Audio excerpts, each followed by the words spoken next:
Right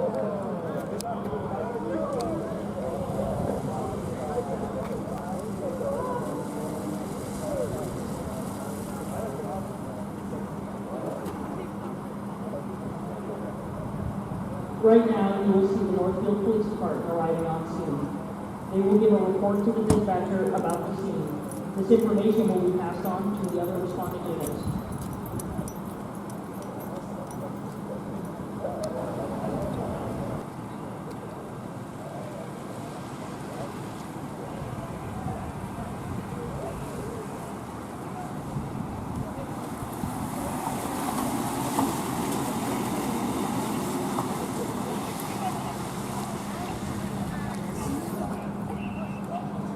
As Northfield Ambulance and Fire begin to respond, one person will take over as will also be the person communicating with dispatch throughout the incident. The vehicles you will see responding are Northfield Ambulance 2, a paramedic level ambulance providing the highest level of pre-hospital patient care. Northfield Rescue 1,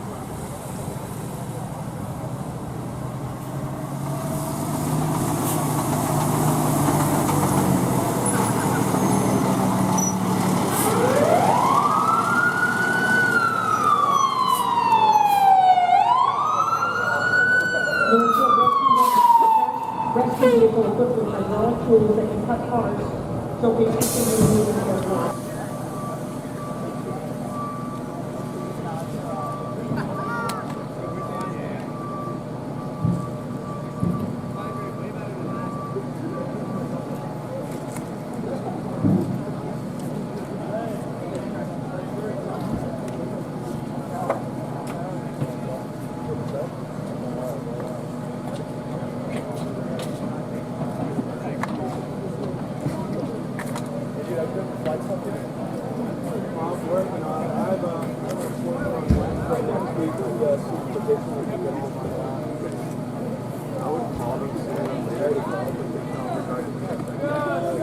As Northfield Fire and EMS arrive, the incident commander will provide his first impression of the scene and dispatch to other responders. The ambulance will position itself in a location where they have easy access to supplies to provide patient care while they are trapped in the vehicles. The location of the ambulance will also allow for quick transportation once the patient is extracted. The rescue truck will park close to the crash so the tools can be pulled off the truck and begin with the patient extraction.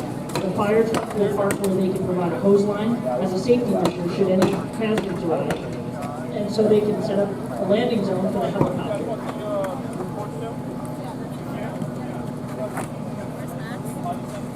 The intoxicated driver of the vehicle has self-extracted themselves from the vehicle and is denied being seen by EMS, and the police are currently running them through field sobriety exercises.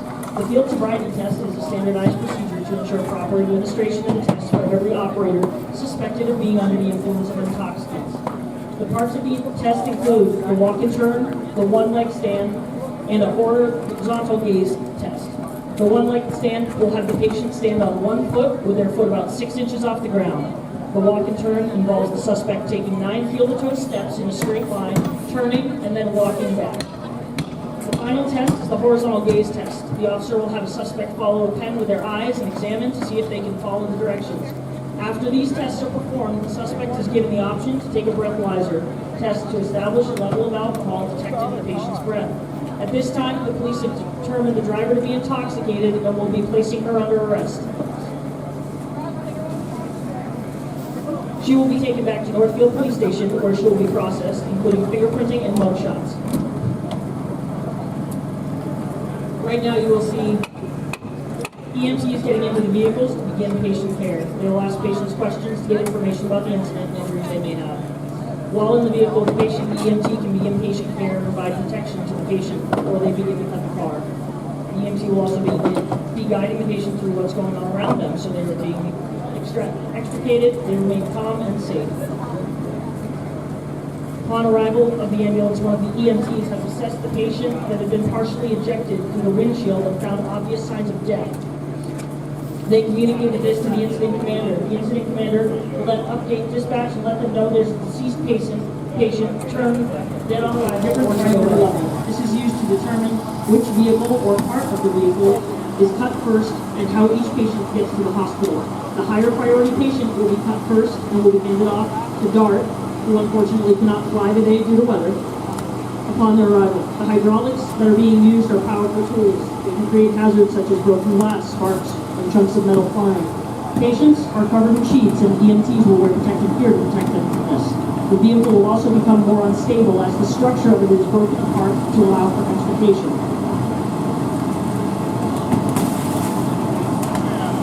Once the door has been pried away from the patient, other EMTs will enter with resources to extricate the patient and prepare them for handoff to DART. The team will come in with a backboard, solid platform, and carefully move the patient from a sitting position and the vehicle to laying on the backboard. They will then remove the patient fully from the vehicle and put the backboard onto a stretcher. The backboard serves to maintain spinal mobilization and prevent further injury, as well as be used for further transportation.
Due to DART being unable to fly due to weather, patients will be transported via ambulance.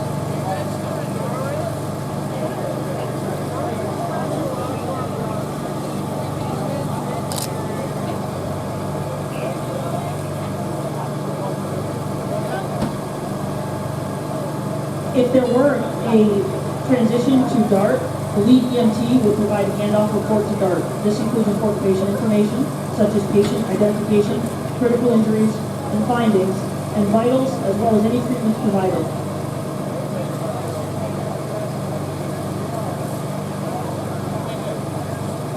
As the patient would be handed off to DART, they would be confirming the information as well as utilizing personnel to ensure the patient is moved safely.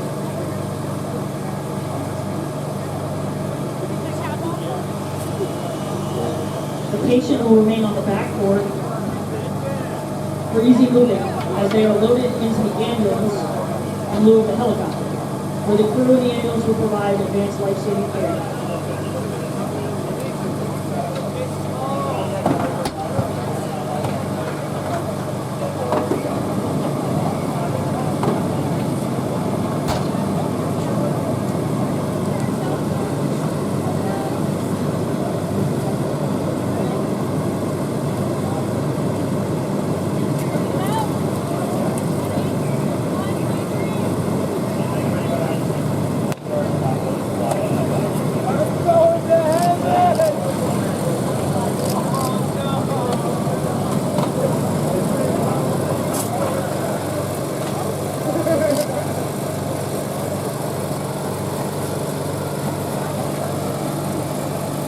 Once the patient has been handed off, personnel relocation will be live.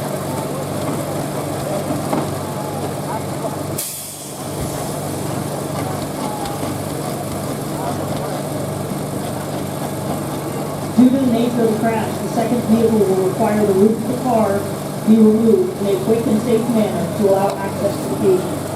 An EMT can either enter the vehicle at the time and begin patient care. The provider will ensure the patient remains stable during the cut and provide updates on the patient. They will also provide protection to the patient during the cut. Typically, this is a blanket and eye protection protecting them from debris. As the vehicle is cut away, additional providers are going to prep for the extraction. This extraction will be done similarly to the first.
second patient.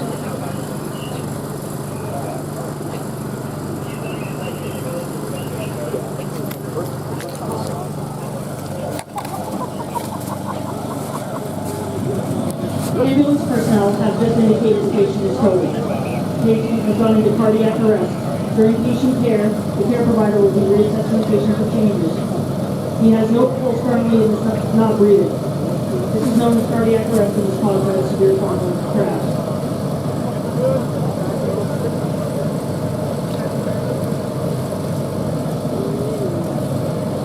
The responders will make every effort to try to revive the patient. This entails CPR, ventilating the patient, and possibly shocking the patient, or trying to reset the heart.